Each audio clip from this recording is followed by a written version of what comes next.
बिस्मिल्लाहिर्रहमानिर्रहीम। अस्सलाम वालेकुम स्टूडेंट्स। आज का हमारा जो टॉपिक है वो है एंटीबायोटिक्स।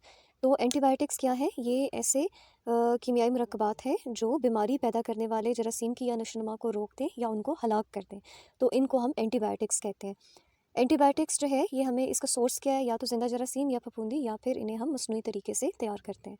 तो यहाँ पे जो अहम बात है वो ये याद रखने वाली है कि एंटीबायोटिक्स क्या है। तो एंटीबायोटिक्स याद रखिए कीमियाई मुरक्कबात जो बीमारी पैदा करने वाले जरासीम की नशोनुमा को रोक दें या उनको हलाक कर दें।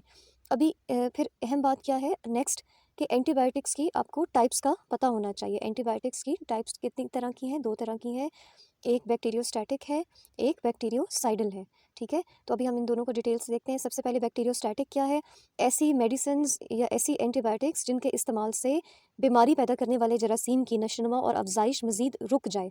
तो यहाँ अहम बात क्या है कि ऐसी मेडिसिन्स जिनके इस्तेमाल से बीमारी पैदा करने वाले जरासीम की जो नशोनुमा है, अफजाइश है, वो रुक जाए। तो बैक्टीरिया से, स्टैटिक को याद रखिए स्टेशनरी से। ठीक है, स्टेशनरी का मतलब रुक जाना, स्टॉप कर देना। तो बीमारी पैदा करने वाले जरासीम की नशोनुमा को बैक्टीरियोस्टैटिक्स क्या करते हैं? रोक देते हैं। फिर ये तो इसकी डेफिनेशन हो गई। नेक्स्ट आपको ये मालूम होना चाहिए कि ऐसे कौन से ग्रुप्स हैं या मेडिसिन हैं जो कि अपने असर के एतबार से बैक्टीरियोस्टैटिक हैं। ठीक है, यानी कि बीमारी पैदा करने वाले जरासीम की नशोनुमा और अफजाइश को रोक रही हैं। तो यहाँ पे हमें इस पे 6 जो है वो हमें नाम दिखाई दे रहे हैं, मिसालें दिखाई दे रही हैं। आपने इन सबको याद करना है। आगे चल के हम इसकी मजीद डिटेल भी देखेंगे। तो सबसे पहले सल्फोनामाइड है, ट्राइमेथोप्रिम, लिंकोमाइसिन, टेट्रासाइक्लिन, क्लोरमफेनिकोल। ठीक है, PAS। ठीक है, बस इसमें 5 भी याद रहे, 4 भी याद रहे, कम से कम 3 तो आपको इसमें मालूम होनी चाहिए डेफिनेशन के साथ। ये 3 सल्फोनामाइड है, जैसे टेट्रासाइक्लिन है।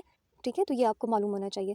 इसकी मजीद डिटेल आगे हम देखेंगे, इसलिए यहाँ पे सिर्फ डेफिनेशन और नाम तक ही हम आपने याद रखना है। नेक्स्ट हमारे पास आ जाते हैं बैक्टीरियोस्टैटिक्स। ठीक है, तो बैक्टीरियोस्टैटिक्स क्या है? बैक्टीरियोस्टैटिक्स ऐसी मेडिसिन है, एंटीबायोटिक का ऐसा ग्रुप कह लीजिए, ठीक है, जिनके इस्तेमाल से बीमारी पैदा करने वाले जरासीम हलाक हो जाएं। ठीक है, तो बहुत अहम बात, हलाक करती है। ठीक है, ये मेडिसिन बीमारी पैदा करने वाले जरासीम को हलाक करती है। तो बैक्टीरियोसाइडल, तो बैक्टीरिया से याद रखिए। ठीक है, और साइडल मीन्स किल, हलाक करना। ठीक है, तो अब आगे हम इसकी मसलन मिसाल क्या क्या है। पेनिसिलिन जो ग्रुप है एंटीबायोटिक्स का, वो बैक्टीरियोसाइडल है, बीमारी पैदा करने वाले जरासीम को हलाक कर देता है। फिर उसके बाद इसमें क्विनोलिन ग्रुप आ जाता है। ठीक है, फिर इसमें मजीद कौन सी मेडिसिन हैं? कोट्रोमॉक्सोजोल है। फिर इसमें स्फेलोस्पोरिन्स का ग्रुप है, रिफेम्पिसिन है, और आइसोनियाजिड मेडिसिन है। तो यहाँ पे इस लेक्चर में जो आपने चीज़ याद रखनी है, 3 चीज़ें, एंटीबायोटिक्स क्या हैं, डेफिनेशन, उसके 2 टाइप्स कौन सी हैं, बैक्टीरियोस्टैटिक, बैक्टीरियोसाइडल। फिर बैक्टीरियोस्टैटिक और बैक्टीरियोसाइडल में डिफरेंस मालूम होना चाहिए, फ़र्क क्या है।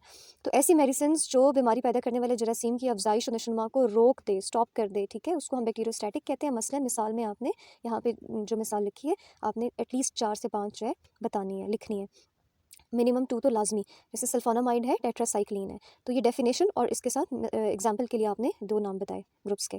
फिर उसके बाद बैक्टीरियोसाइडल आ जाता है। तो बैक्टीरियोसाइडल क्या है? बैक्टीरिया से साइडल किल करे, ऐसी मेडिसिन जो बीमारी पैदा करने वाले जरासीम को क्या करे, हलाक कर दे, किल कर दे। ठीक है, इसमें आ जाता है हमारे पास ग्रुप कौन से? पेनिसिलिन ग्रुप है, और क्विनोलोन ग्रुप है, और स्फेलोस्पोरिन्स है। राइट, इसकी डिटेल हम आइंदा आने वाले लेक्चर्स में मजीद पढ़ेंगे। इस दुआ के साथ कि अल्लाह पाक आपके इल्म में इजाफ़ा करे और आपको पढ़ने में आसानी हो।